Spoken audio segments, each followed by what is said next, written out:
The Basque and Catalan leaders have joined forces in support of the jailed leaders and to defend the right to self-determination. Hello, and welcome to Catalan News.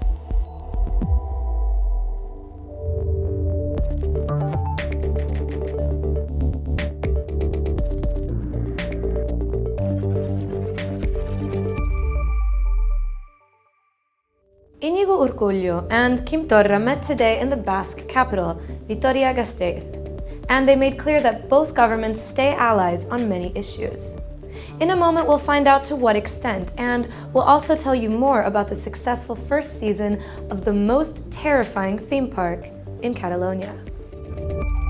Íñigo Urkullu is understood to have played a key role in trying to avoid a final clash between Catalan and Spanish governments last autumn. He did not succeed, but today he made clear to his Catalan counterpart that he'll back him in his main demands towards Spain. It was the first time that the Catalan president Quim Torra had met his Basque counterpart, Íñigo Urkullu, since taking office. And there was great expectation to see how good the relationship between both governments is. A number of sources have reported that Urkullu was key in the discreet moves to stop the declaration of Catalan independence and direct rule from Madrid last autumn, and to get both sides to talk. In that he failed, but today he clearly backed the Catalan executive's support for the country's right to self-determination and the release of the jailed leaders. En este marco hemos compartido el diagnóstico de la situación política e institucional actual en el Estado. This was welcomed by Torra, who said Catalonia and the Basque country have different timings but share independence as a final goal. He also once again demanded a referendum from Madrid, although he said so far the only answer he has been given are the prison sentence demands for the former government from Spain's public prosecutor. Constatem que fins ara és no, és més. Fins ara la resposta de l'estat espanyol han estat 214 anys de presó. Aquesta ha estat la resposta. Meanwhile, in Barcelona, the Parliament Speaker hosted a meeting to call on all parliamentary groups to show respect for each other in the plenary sessions. All parties took part except for the far-left CUP, and everyone agreed to keep personal attacks out of the debate. Yet Ciutadans wanted to make it clear they will continue calling the president a supremacist. Pero lo que no podrán impedirnos es que nosotros denunciemos que tenemos un presidente de la Generalitat con escritos claramente xenófobos, racistas y supremacistas. This comes only 2 days before another meeting of Catalan parties, this time hosted by President Torra. Dialogue between pro-independence and unionist parties will be on the table, but the main unionist political force, Ciutadans, won't be there. Today, Barcelona Mayor Ada Colau asked for more powers to fight against climate change. And she wasn't alone. The mayors of Barcelona, Milan, Athens and Berlin made a joint call for countries and the EU to give them more resources and powers to deal with environmental issues. But they went even beyond the bigger picture. For instance, Ada Colau urged banning subsidies to diesel vehicles, effective immediately. One of the leading public hospitals in Catalonia, Sant Pau, inaugurates a new research building tomorrow. Catalan News has already been inside, and we can tell you all about this new grounds that reminds us of the past while pointing to the future. Fans of Catalan modernism might recognize the name Sant Pau as the iconic modernist structure, now standing as one of Barcelona's main tourist attractions.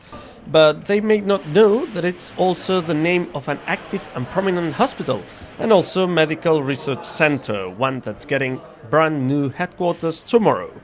Previously in-housed separate buildings, the new center cost around 15 million euros, and it entails a change of culture, say directors. Researchers will now be able to work together more easily, and hospital services will be streamlined. In short, it's set to put Sant Pau even more on the map. Aquesta modernització ens farà més competitius, podrem sobretot atreure talent, cosa que és una de les coses més difícils, i retenir talent també. This new center will focus on areas such as cardiovascular disease, genetic illnesses, cancer, aging, and experimental surgery. The former Sant Pau Hospital was hailed as a marvel of architecture and design when it was constructed between 1901 and 1930. It remained fully functioning until 2009, when it was replaced by a new hospital. Now it's classified as a UNESCO World Heritage Site. And almost a century after the first groundbreaking facilities were built, those who look closely at the new facade tiles, all 45,000 of them, might notice a stunning detail.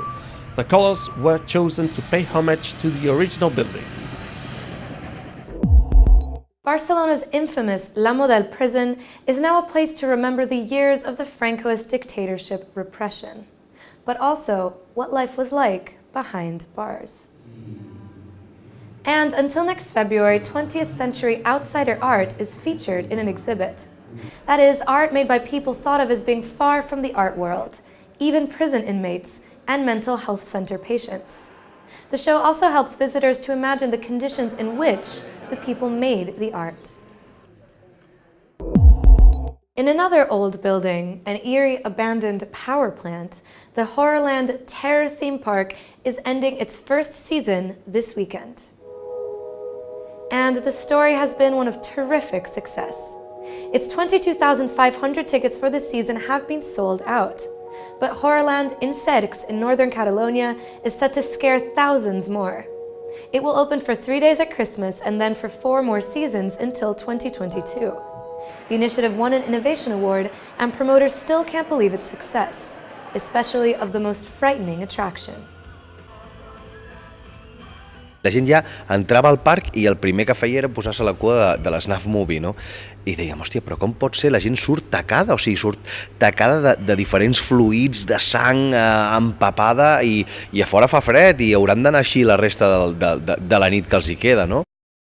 And for those less willing to end up with nightmares, the Loop Video Art Festival is up and running.